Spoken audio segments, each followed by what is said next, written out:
What's going on? Can y'all hear me out there?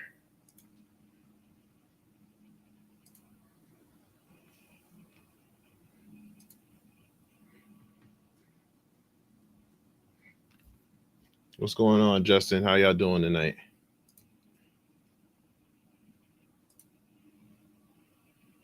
Sweet. Uh, I'm good, TC. I'm good. I can't complain, man. It's been a crazy week. So, um, as you all know, like I said, I didn't do InfoSec Unplugged tonight. Had to take care of a couple other things, but still wanted to, just come out and do a little something. Maybe you do a little Q&A if anybody has any questions, but we'll just like just like everything else, I just ask that we keep it respectful and keep it clean, and you know we can chat about pretty much whatever, as long as it's not going to get me in any kind of trouble. So how's everybody week going?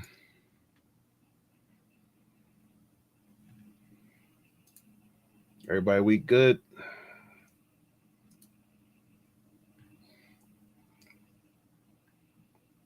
So let me just put this. So should I learn Splunk to get into a sock? And you're in a knock right now.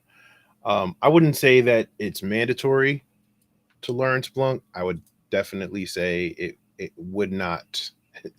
It would definitely wouldn't hurt your chances. I think you should learn how to use tools like Splunk or some type of seam tool, and know how to parse through that data and everything. So I would definitely take advantage of learning those tools. Obviously, depending on your experience, you'll also get whatever the salary or whatever you're looking for. So obviously, the more experience you have with certain things, the better. Let me turn this off because it's in the way.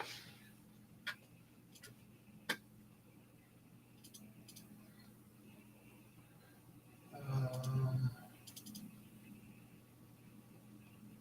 y'all getting me when I'm not prepared. All right, so yeah, I definitely would learn it. Is it something that's mandatory if you're trying to get like an entry level SOC job? I think you should be familiar with it. Um, I think you should, kind of know, the basics of how it works. But like I said, I wouldn't say you had to be proficient at it. Now, if you want to move into like a senior SOC role or something, then yeah, I would definitely get that knowledge and get that hands-on experience with it. And there's a lot of resources out there that you can kind of learn, Splunk for free or cheap. So yeah, I hope that helps. You said you're looking for an escape. No, I definitely look into it. I would definitely look into grabbing, some analyst type search or training, and see where that, see what you can do with that. Uh so let's see what else we have going on here. Man, it's just been a crazy time. So, for those who don't know, let me make sure I get this right here. So, for those who aren't aware of it yet, on June 9th, so I know all year I've been talking about how I wanted to do a talk about, um, how to go about navigating your cybersecurity career, as far as negotiating salaries, and whether or not chasing the bag is a good thing. So I've been talking about it all year. Didn't really have a chance to get it all together or get the people that I wanted to get lined up. But I finally was able to kind of get all the people in one place. And I am happy to announce that on June 9th, I will have a panel discussion called Chasing the Bag: How to Secure and Maximize Your Income in Tech. It's going to be live. As you see, I have a panel of not only some great folks in tech and cybersecurity, but also some people who also talk heavily about things you can do with that tech money, and how you can use it to your advantage. So I have David Lee, who was a previous guest on the show. He'll be on, but he also talks about financial things and independence. So he's going to be a great resource. Tamika Reed, Women in Linux.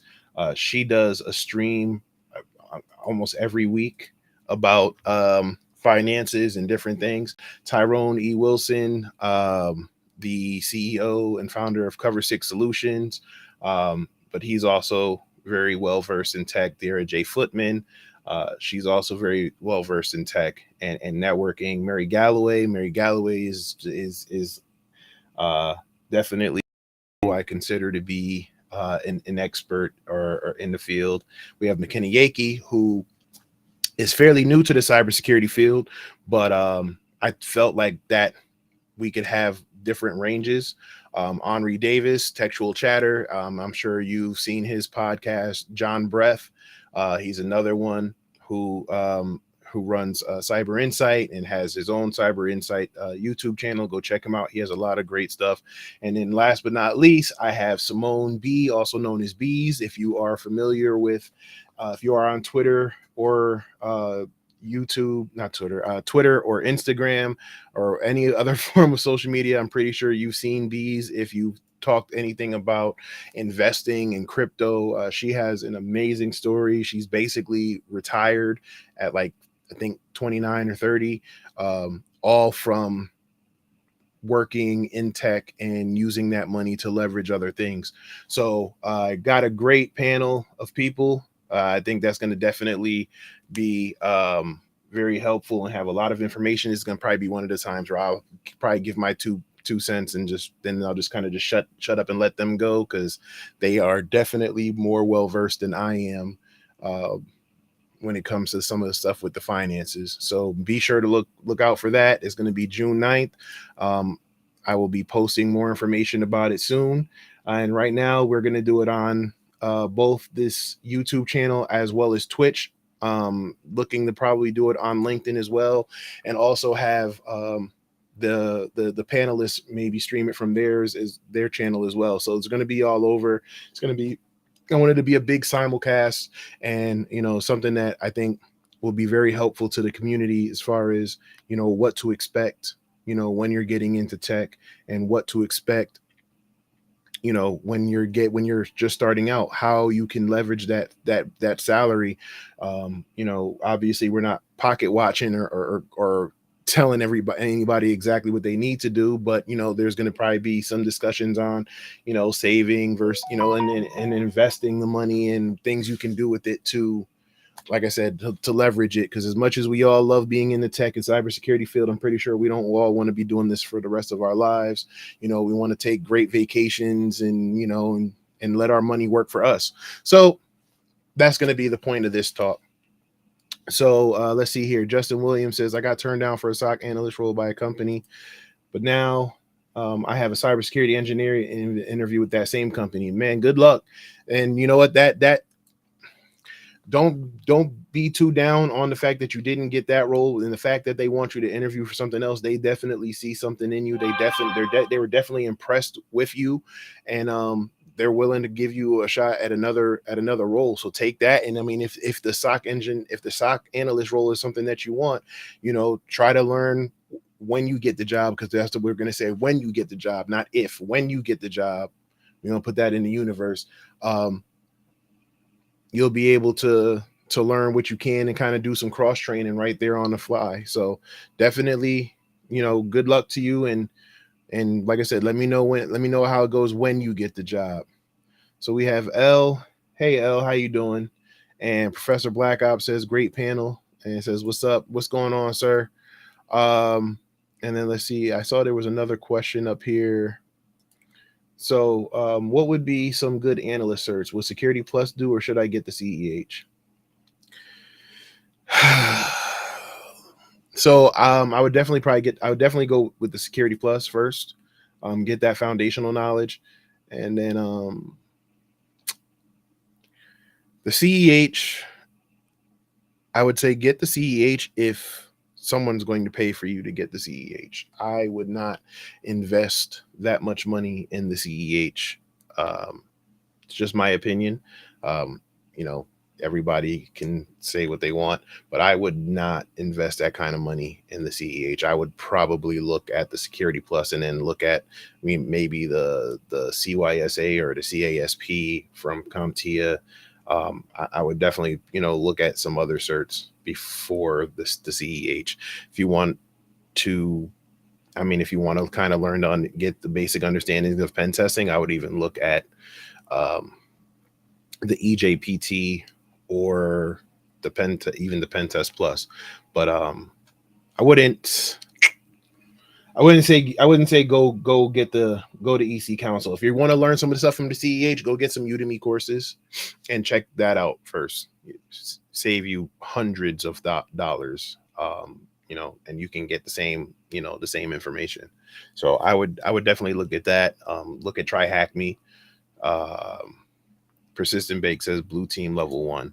Yeah, I would definitely look at other things you can do. CYSA, I'm not sure what experience level you have to have for the CYSA, but yeah, I would definitely take a look at other things, other than the CEH. And like I said, I keep and Persistent Bake, thank you for that. For the blue team level 1. I keep forgetting that there's some blue team certifications out there. So yeah. Like I said, Pen Test Plus is, like I said, if you want to know about pen testing, I think the Pen Test Plus is a good one. In my personal opinion, from what I've seen, what they've done with the Pen Test Plus, I think it's definitely moving in the right direction for pen testers. Do I see it overtaking the CEH at some point? Hopefully. But a lot of companies and governments and military and stuff, they DOD, they use the CEH. So like I said, it is what it is. Yeah, so let's see here what else we got. I'm just going back and forth here. So right now I'm on YouTube and Twitch. Okay. So also, I guess where are we at?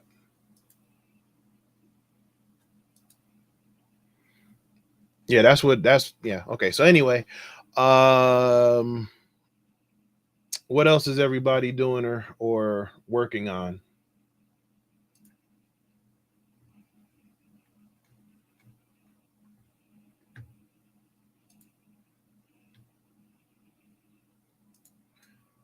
Nothing. Everybody's just chilling. Let me see what's up going on up here.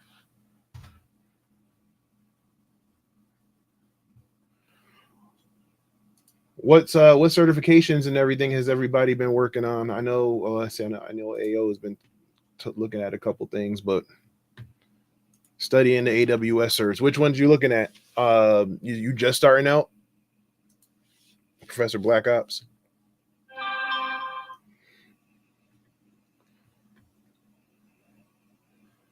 I'm doing like 4 things at once. So I have been on like a Try Hack Me tier lately, just catching up on a few things. I'm working on certifications. I'm also in the middle of trying to create slides and stuff for projects that I'm working on. Still doing some of the stuff with my free agency period. Trying to take advantage of all of that, and man, just make the best of everything that I have. So it says dreading the knock life tomorrow. Hey, you know what? Trust me, I get it, but it's a stepping stone, man. I think stepping stone. TC says, you think I missed your question. I haven't seen anything from when you asked me if I was good, and I said, I said, yeah, I'm okay. I've been I've been surviving, man. I've been surviving. It's like I said, it's been a crazy week. But yeah, if you had a question, go ahead and and put that back in the chat. I apologize if there was a question. Dave, what's going on? And then Professor Black Ops says solutions architect. Yeah. Yeah, man, you know how you plan stuff? You make a plan like almost like your New Year's resolution. Like I had a whole bunch of stuff. I'm like, all right, I'm gonna do this, I'm gonna do this. And solutions architect was definitely on the top of the list. And then, just things just got in the way. And then I ended up having to leave my current place of employment and jump back into the free agency pool and kind of see what's going on with the world, and dipping my toes in the water and seeing what's out there for me and what's the best fit for me. And honestly, I've been having a blast, but I definitely need to buckle down and get back into certification mode. So there you go. TC says, I'm doing Try Hack Me Labs with Security Plus. After that, what else do you recommend to make yourself valuable in cybersecurity? Oh, well, I guess my question to you is, what do you want to do in cybersecurity? Do you want to do offense? Do you want to do defense? Do you want to do like compliance and policy? Do you want to do stuff like technical writing? Yeah, it all depends on what you want to do. Like I said, Try Hack Me Labs and Security Plus is a great foundation, and then it's just a matter of figuring out what you want your next move to be. If you're interested in like the offensive side, then obviously pen testing and red teaming would probably be the next move. If you're interested in other stuff, blue team, there's digital forensics, and there's like SOC analyst stuff, or threat modeling and threat hunting. So it all depends on what you want to do. Yep, there you go. At the moment, you're interested in the blue side of things. I don't blame you. I like the blue team side as well. Like I said, I was just I just kind of naturally gravitated towards the offensive side of things, and then just stayed put. I tried my hand at DFIR, and I wanted to do DFIR, but it didn't work out. But it still used it to my advantage, because I definitely think it made me a better hacker and pen tester. So so yeah, and AO says I want to do blue team as well. So yeah, I would definitely look at those type of courses. I would look at that blue team level 1, like Persistent Bake said. I would look at CYSA. I would look at a bunch of those as well. Professor Black Ops says, I got my toe in the water with AWS practitioner, so many services. Yeah, that AWS practitioner one was it was a whole lot going on. I was like, I'm gonna knock it out in a week, and luckily I did knock it out. But it was definitely an interesting one. J Mill says, good afternoon. Hey, what's up, J Mill? And then Persistent Bake says, how did I choose between offensive and defensive security? So so the crazy part is, once I guess you could say I started off doing defensive side, and then I was introduced to vulnerability assessments and penetration testing, and I was like, and I just loved it from there.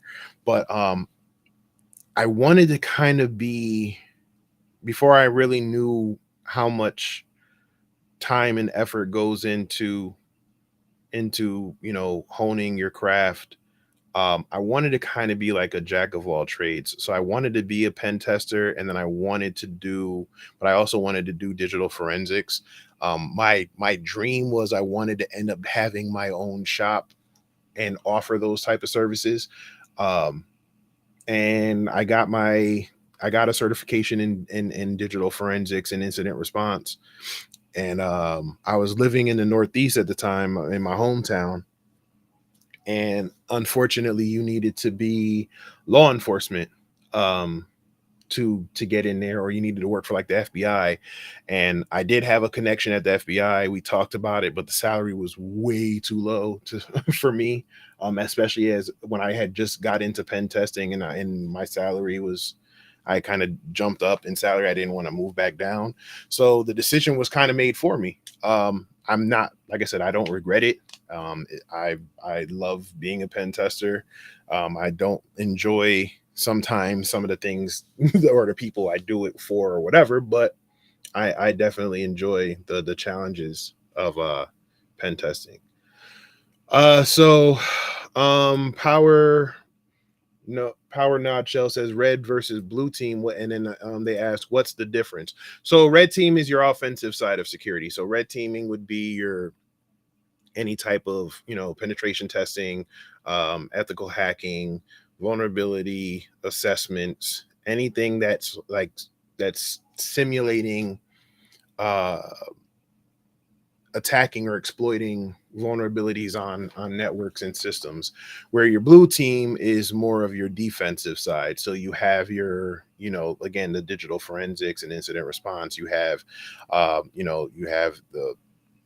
you have like your analysts and your SOC people. You have those roles that kind of deal with protecting the systems, where the red team is more about attacking and exploiting. And then you have purple teams now, where they mix the teams together, red and blue, and they work together. So red teams are working on exploits and sending that information over to the blue team so they know how to better defend them. So I hope that helped. Let's see here. Dave asks, how much IT networking like CCNA network plus knowledge is needed for cybersecurity? So, so here's the thing with that question. I laugh because I know if especially if you're on Twitter, you've probably seen several debates and arguments and different things. But I'm going to tell you, to be honest, you do not need to get your CCNA to learn. You just really need to have a basic understanding of networking, and for that, the network plus is a good enough cert. I know some people don't really care for it. Cisco used to have like a cert before the CCNA that was kind of foundational, and I don't think they have that anymore. So the network plus to me is the best option to get. And as far as the knowledge that you need, yeah, you kind of need to know the basics. So you need to know, your TCP with TCP IP. You need to know the TCP handshake, TCP versus UDP. You need to know your ports. You need to know services that run on those ports. You need to know how to look at network packets. So using tools like Wireshark or oh geez, I can't remember the name of it, but like learning how to use doing network packet analysis and stuff like that. Learn basic subnetting.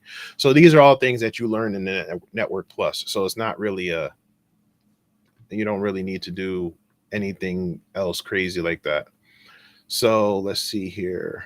Yeah, but like AO said, a good network plus book will help. Again, I am a big advocate for Udemy.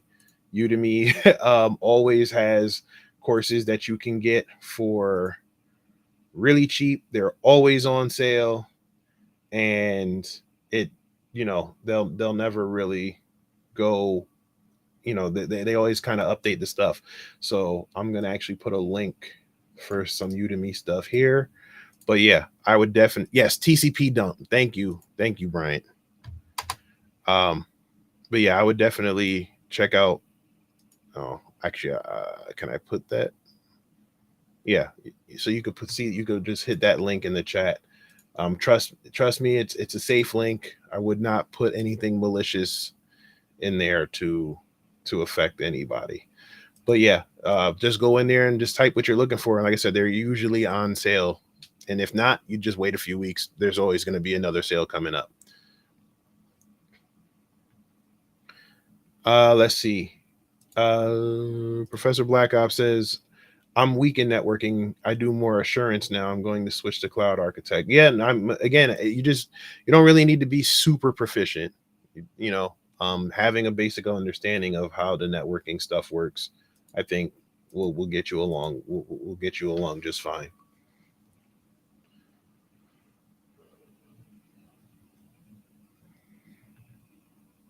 So what? I guess my question. Well, here we go. Hey, what's up, Maddox? So will anybody have plans for the summer? Just got off work, man. Yeah, I didn't do a show tonight, but like I said, I wanted to do a Q&A session and just kind of chop it up and see what's going on and folks on I guess what's been going on with me. But yeah, anybody have plans for the summer? Like I'm looking forward to taking some time off even though I'm not really working like that, but at the moment I'm still working. I'm working on doing things behind the scenes for the show. Obviously I have um well, we finished up Hacker Valley Blue, so looking to see what's going on with that, with the future for that show. um Working on creating more material and stuff. I actually want to up the amount of times I'm streaming and live every week, to put more information out there. But first, I'm gonna go and enjoy some time somewhere with a nice drink and my family, and and figure out what's next. So, persistent bake says AppSec course. Stay tuned. No, actually, yeah, I'm gonna probably create something around AppSec. Obviously, probably around the API space. If you've been following me lately, that's kind of been my niche or niche area. So definitely want to do something in that space because I think there isn't a lot of material on API pen testing. I know Corey Ball just released a book, and shout out to him. Congratulations to him. I heard it's a really great book. I need to order a copy soon. But yeah, other than him and a few people on YouTube, there weren't a lot of material. There wasn't a lot of material, I should say, um, a couple years ago, and it's just now starting to pick up over the course of the last like 2.5 years. So I'm definitely wanting to do something and try to help in that space because APIs are going to be very, very major in the application space. Um, well, they are already, but they're going to be a major thing down the line, um, as we move into the cloud and microservices and Kubernetes and containers and all of that. So yeah, so just be on the lookout for that. Probably have a couple talks and stuff around it as well. So we'll see where we're going with it. But yeah, like I said, that's my plan for the summer, man. I plan on just kind of taking some time off, obviously, spending some time with the family, recharging and then coming back and, hitting the ground running. Um, Again, the show will probably go on break pretty soon. Trying to, iron out the last few things with the guests that we have lined up. And then, yeah, I'm going on break and just going to take some time and recharge and try to figure out how I can deliver this show better. Like every time I take a break, I kind of sit back and think about, I look at all the information that's come in. I look at the comments that people leave and messages that I get on social media and try to figure out how I can improve to make the show a better experience. And again, I'm truly grateful to all of the people who watch, all the people in the wolf pack who are there every week, Without them, it definitely would be a very lonely experience. I'd probably be talking to myself. Um, but I've learned so much from doing that show, and being able to take that information and learn how to improve. And even in my job, my day-to-day functions, it made me a better communicator and listener.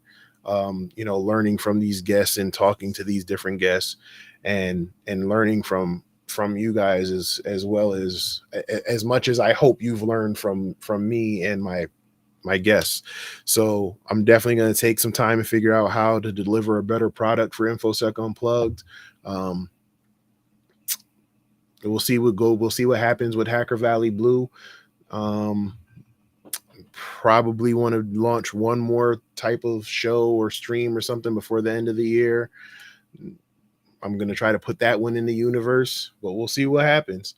And for those who don't know, I also wanted to thank you all because over the weekend, I was awarded from the Blacks in Cybersecurity organization, and I was awarded um, Content Creator of the Year. So that was major. Again, I thank everybody, because without you guys, it wouldn't be possible. And it just kind of tells me that I'm moving in the right direction. Every time I kind of sit back and I have a moment of doubt or something like that, I look for some type of sign to show that maybe am I doing something right? Am I helping people? Are people understanding? Are people getting what I'm doing? And yeah, every time I do that, something else happens and tells me that I need to keep going. So, um, again, thank you to the Blacks in Cybersecurity group. Thank you to all of you. Thank you to my family who are patient with me when I'm doing these shows every week for sometimes 2-3 hours a night. Um, like I said, I'm truly grateful for it. So, um, Professor Black says, award well deserved. Thank you. Salute. No, thank you. Thank you. And Jay Mills says, congratulations. Thank you. No, I appreciate it. Like I said, I definitely appreciate it. I never thought, I honestly thought when I first did the show, it was just going to kind of be something like a little hobby. Maybe a few people would watch. Um, there was a rough spot there where it felt like nobody was watching or nobody was really paying attention. And then things picked up, and it only can go up from here. So it just kind of goes to show you that the hard work does pay off, and consistency. And like I said, because of that, I want to keep creating the content that is beneficial to the viewers. It's part of the reason why I haven't really accepted a lot of um, advertising or sponsorships. Part of the because I want to make sure, if I'm on a show and we start talking about topics that are a little controversial, we can, because it's my show. Or if if I start cussing or going on a rant, I can, because it's my show. So you know it's all by design. But like I said, I definitely want to find a way to make it better and improve. So that's definitely on the agenda for me for the summer. Um, so yeah. Also, if you haven't, if you've seen the show, and would like to see me talk to somebody, feel free to let me know. You could let me know in the chat. You can let me know offline. I try to reach out to as many people as I can. Some people, it probably won't work, because we might have a difference in opinions and stuff like that, which is fine. We can always agree to disagree. But you know infosec Twitter can be a rough place. So um The content is informative and valuable. Keep progressing forward. Nah, thank you. I appreciate it. I appreciate it. And like I said, I want to make sure that that's what I'm doing with the content. I want to make sure that all future content is going to be something that can also be informative, which is another reason why I'm bringing that talk live on the show June 9th, because we talked about doing it offline. There were talks about, you know, making it like a Zoom and you had to sign up for it, and it was just like, nah, I'd rather just do it on the platform that everybody is familiar with already, and I don't want to have anybody like sign up for anything to listen to the talk. I mean, it's free information, so you know, I just want to make sure that it's out there for people to digest. And if you don't catch it on that day, you can catch it on another day. So you know, that's the goal of that talk. And like I said, I definitely got that panel together, um, who are very well versed in tech and with their finances to be informative. So like I said, make sure you be on the lookout for that. That's going to be in a couple weeks on June 9th. So let's see, where are we at now? We're about 40 minutes in. Is anybody here interested in in like a doing like a video game stream, or if I did a video game stream? Are y'all do y'all have time for playing video games? Because I damn sure would like to find some time to get back to video gaming.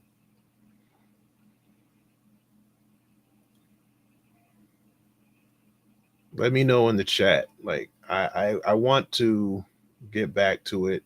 I feel like that would definitely be a good chat, just because we need to get away from sometimes we need to get away from all the talk, all the tech stuff, just for a minute. So I've been going back and forth on what type on doing a stream like that. You know, basically having to rebuild a whole new setup, not this type of setup, but like a setup for streaming that, like with OBS and everything.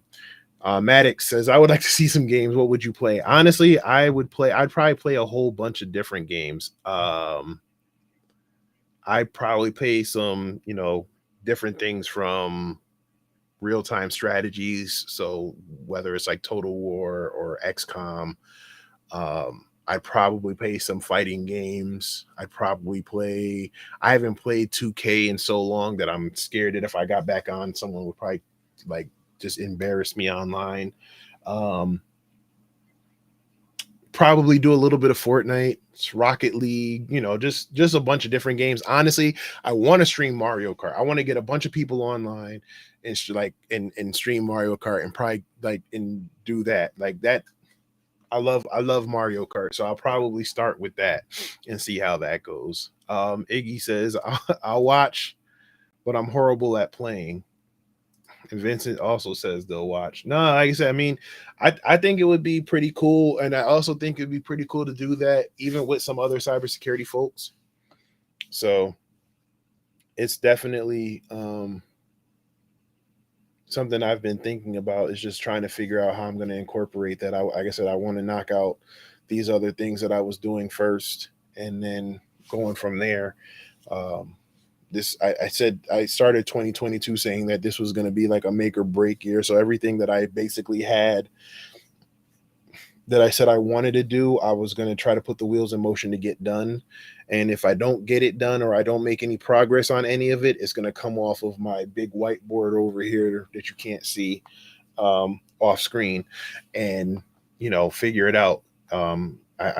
For years I kept building up things that I want to do and just couldn't find the time. So now it's like, all right, cool. So this year is like, all right, I'm gonna get through the list. And so far, I've got in almost halfway through my whiteboard. So, and the funny thing is, the next thing I have on there is more content. So we're right on schedule, I guess.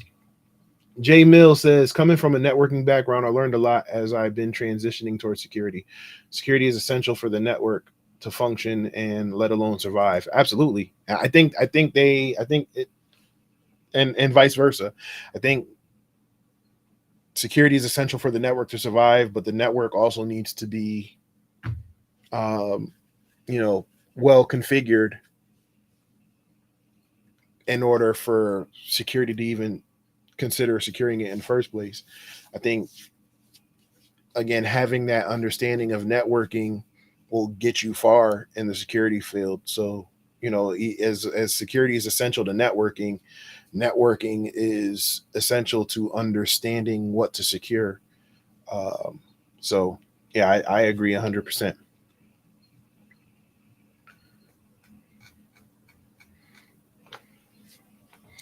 All right, so let's see. Let me just scroll around, make sure I'm not missing anything or anybody else's comments. Let me check over here on Twitch, make sure I'm not missing everything over there.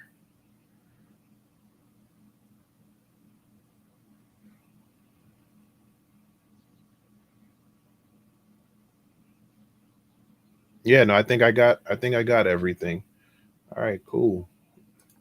All right, so yeah, let me know if anybody else has any other questions or comments that they have. Like I said, I figured we'd have a few more people since we had talked about it offline earlier, but we'll see.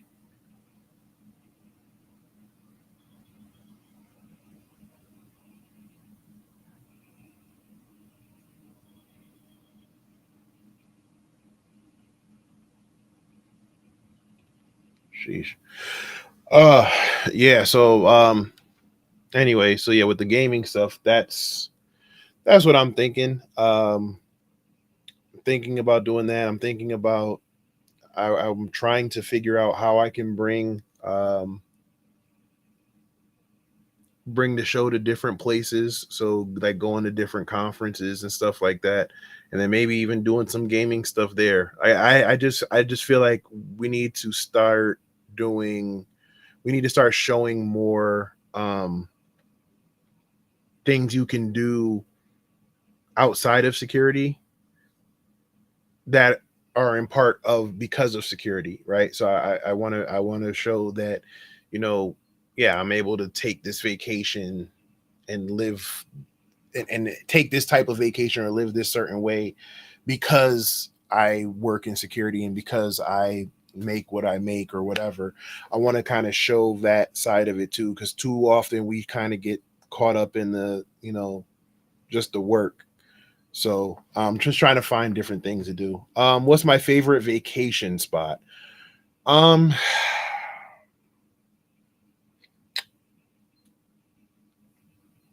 I would probably say, honestly, I think I really enjoyed when I went to Aruba last year. Um, and it's not like it's like a crazy place like like South Beach or nothing like that, but it was just the it wasn't too crazy hot. It wasn't too, it was cool. It was a laid back spot. The resort we were in was really nice. We went downtown, ate some good food, drank some good drinks, came back, had a few drinks, and just hung out. So like Aruba was really cool. Um, I actually, I Myrtle Beach. Myrtle Beach is cool. Um, Jamaica. Jamaica is always a top pick for me. Like I said, it's just somewhere that has a nice resort where I can chill by a pool and relax and have a couple drinks, preferably all inclusive, so I don't have to spend a lot of money. But yeah, I would say Jamaica, Aruba. Like I said, Myrtle Beach was cool.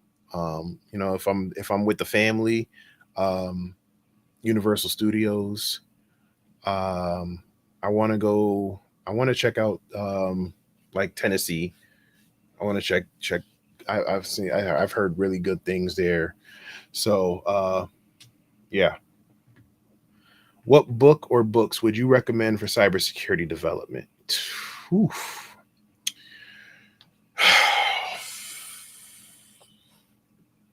Pen Tester Blueprint by Philip Wiley and Kim Crawley.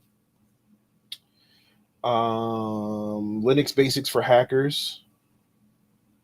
The Tribe of Hackers series. Those aren't necessarily technical books, but just kind of getting that insight from the different professionals in the field.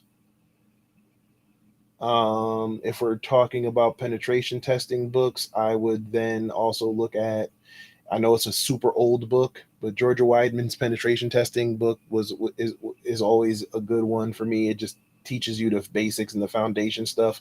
Like I said, it's a very dated book, so it is what it is.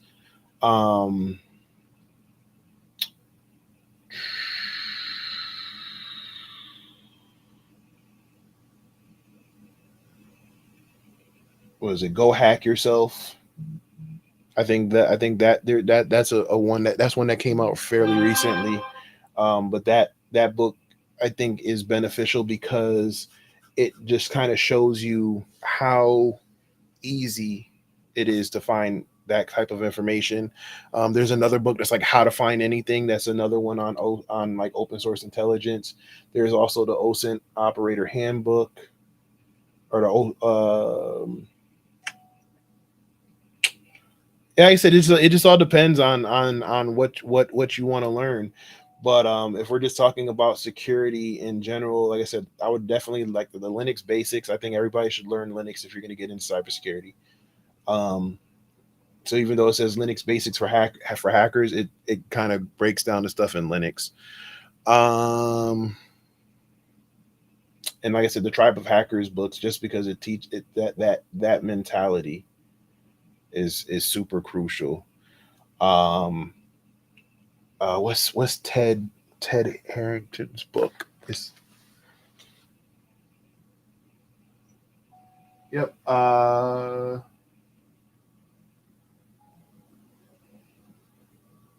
Yeah, there's the Hackable is Ted Harrington's book. That's another pretty decent one. So like I said, it just all depends. Like I like to read books that I like to read some books that are like highly technical, and then I like to read ones that kind of just explain the dangers of it. And then with the technical stuff, it'll help you better understand the sense of urgency that there is of why we need to get more people in this field and get people in the right places and make sure that the information that's getting put out there is correct and accurate. So yeah, those are some that I would start with. And then for a book that has just definitely been super helpful to me, is The Four Agreements. So Marcus J. Carey actually introduced me to that book. um and then there is, I'll save those for when we talk on June 9th. But yeah, I would definitely say those books I would start with. So Linux for Hackers, pen testing, the pen tester blueprint, pretty much all the Tribe of Hacker books. So there's Tribe of Hackers, there's Tribe of Hackers Red Team, Tribe of Hackers Blue Team, and Tribe of Hackers, like, I forgot what the last one is.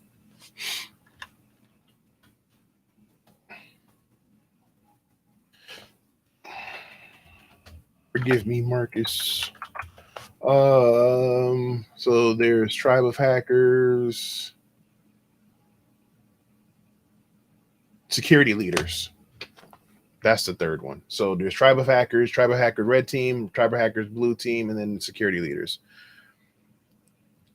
Oh, Parker, what's up? Parker says, "What's one thing you wish you can go back in time and tell yourself at the start of your infosec career journey?"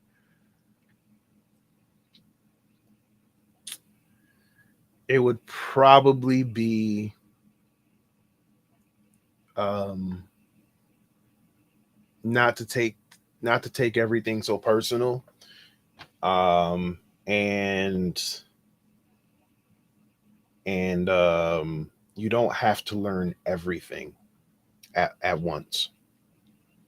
So Reason for those two was because I took it very personal when I couldn't find a mentor. And, although that was like my driving force, that led to a lot of my success, it also led to a lot of uncertain times because I didn't have that resource or that person to speak to. I didn't have that blog to go to, that Twitter account or whatever.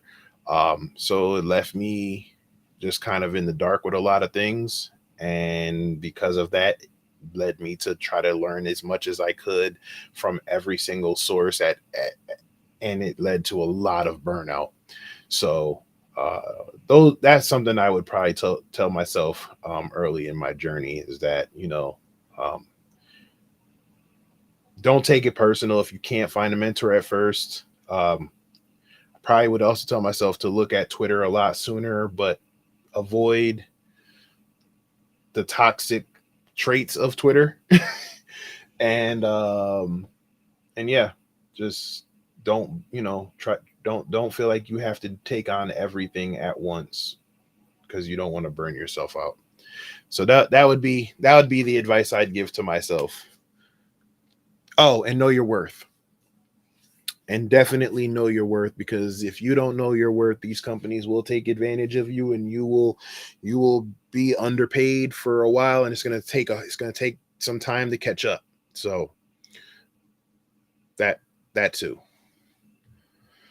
All right. So thanks for that question, Parker. Hope all is well. Let me just see if there's any other questions. Let me check over here. No, Twitch is kind of quiet, so there's no real questions over there. Let me just check over here. Yeah, okay, so I don't know. Probably have to do this another day as well.